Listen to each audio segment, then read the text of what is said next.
Pada pembelajaran tema hari ini kita memasuki subtema 3, yaitu bersyukur atas keberagaman, pembelajaran 1.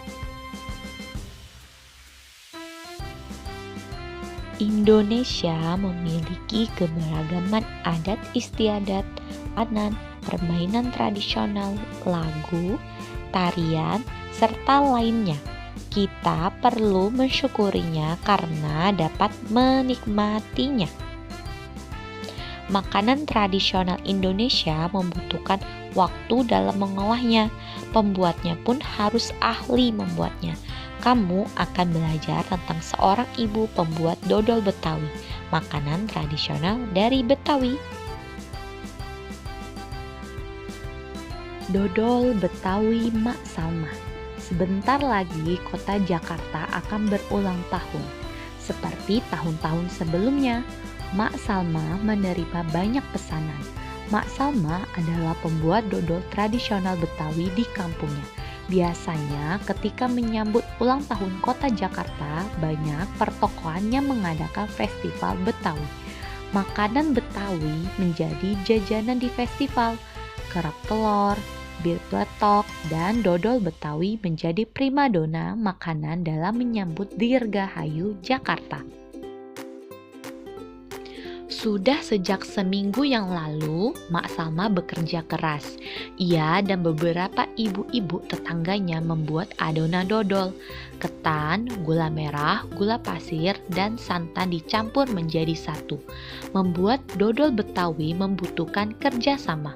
Tidak hanya perempuan, laki-laki pun terlibat dalam pembuatannya. Biasanya, Mak Salma dan ibu-ibu menyiapkan bahan, memarut kelapa, dan menumbuk beras ketan. Adonan dituang kawa, lalu diaduk hingga kental. Proses mengaduk ini dilakukan terus-menerus selama 8-12 jam. Pembuatannya memang berat dan lama. Oleh karena itu, pembuatan dodol Betawi membutuhkan kerjasama. Untuk memenuhi pesanannya, Mak Salma selalu melibatkan tetangga-tetangganya. Mak Salma ingin rejeki yang diperolehnya dari dodol Betawi tidak dirasakannya sendiri. Mak Salma juga ingin dodol Betawi selalu dikenal. Ia ingin warga di sekitarnya juga ikut melestarikan makanan tradisional milik kampung sendiri. Dodol Betawi Mak Salma ikut melestarikan budaya, memupuk kerjasama, serta menjalin keakraban warga. Pada teks tersebut terdapat gagasan pokok serta gagasan pendukung. Apa itu gagasan pokok? Adalah ide utama yang dibahas dalam suatu bacaan, bisa berupa kalimat inti atau pokok paragraf. Selanjutnya, apa itu gagasan pendukung? Adalah uraian atau tambahan informasi untuk gagasan pokok.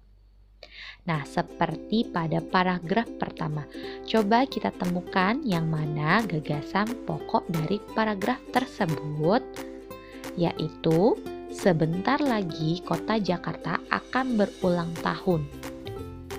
Nah, kalimat tersebut disebut dengan gagasan pokok yang terletak di awal kalimat. Selanjutnya, kalimat yang berbunyi seperti tahun-tahun sebelumnya, Mak Salma menerima banyak pesanan. Mak Salma adalah pembuat dodol tradisional Betawi di kampungnya. Biasanya ketika menyambut ulang tahun kota Jakarta, banyak pertokoan yang mengadakan festival Betawi. Makanan Betawi menjadi jajanan di festival. Kerak telur, bir peletok, dan dodol Betawi menjadi primadona makanan dalam menyambut Dirgahayu Jakarta. Nah, kalimat setelah gagasan pokok tadi merupakan gagasan pendukung. Nah, sekarang sudah paham ya yang mana gagasan pokok dan gagasan pendukung? Aku suka sekali makan nasi uduk dengan irisan bawang goreng dan telur dadar.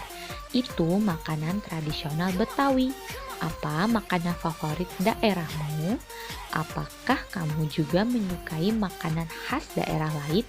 Bagaimana pendapatmu tentang beragamnya makanan khas negeri kita? Nah, berikut adalah beberapa makanan yang ada di daerah Indonesia. Yang pertama ada sega jamblang, yaitu nasi jamblang dalam bahasa Indonesia adalah makanan khas dari Cirebon, Jawa Barat. Nama jamblang berasal dari nama daerah di sebelah barat kota Cirebon.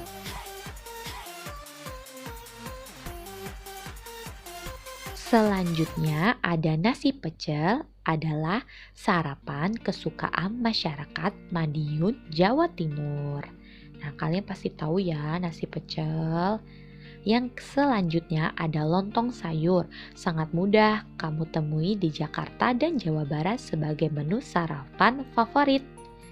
Dan selanjutnya ada nasi krawu, adalah makanan khas kota Gresik yang terbuat dari campuran nasi dan daging sapi dengan kadar minyak yang cukup tinggi. Nah, yang terakhir sesuai pada gambar yang ada yaitu ada nasi gudeg atau dalam bahasa Jawa disebut sego gudeg, adalah makanan favorit di Yogyakarta. Di beberapa daerah, makanan tradisional ditawarkan penjual dengan berkeliling kampung. Terkadang mereka berteriak atau membunyikan alat menawarkan makanan tersebut dan suaranya sangat nyaring terdengar. Nah, media penghantar untuk perambatan bunyi adalah benda padat, benda cair, dan udara. Seperti yang sudah kita pelajari ya di sebelumnya. Selanjutnya, tahukah kamu sifat-sifat bunyi lainnya? Nah, coba kita perhatikan percobaan berikut ini. Percobaan pemantulan dan penyerapan bunyi.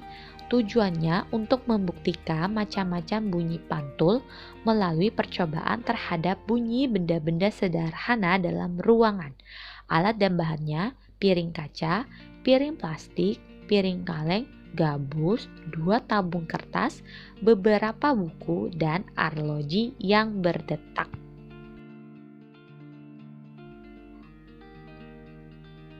Langkah kerjanya adalah susunlah 2 baris buku dengan ketinggian yang sama. Letakkan tabung-tabung di atas buku dengan hati-hati. Pegang arloji di telingamu, dengar baik-baik untuk meyakinkan bahwa kamu mendengar bunyi detak arloji. Letakkan arloji ke dalam salah satu tabung dan dengarkan dari ujung tabung yang lain apakah kamu dapat mendengar bunyi detakan jarum arloji. Nah, yang terakhir, kamu bisa meminta bantuan kakakmu atau temanmu untuk memegang piring atau benda lain di ujung tabung yang lain. Apakah sekarang kamu dapat mendengar bunyi detakan jarum? Kita sudah belajar apa saja? Yang pertama, mengidentifikasi keragaman sosial, ekonomi, budaya, etnis, dan agama di provinsi setempat sebagai identitas bangsa Indonesia. Nomor 2, mencermati gagasan pokok dan gagasan pendukung yang diperoleh dari teks.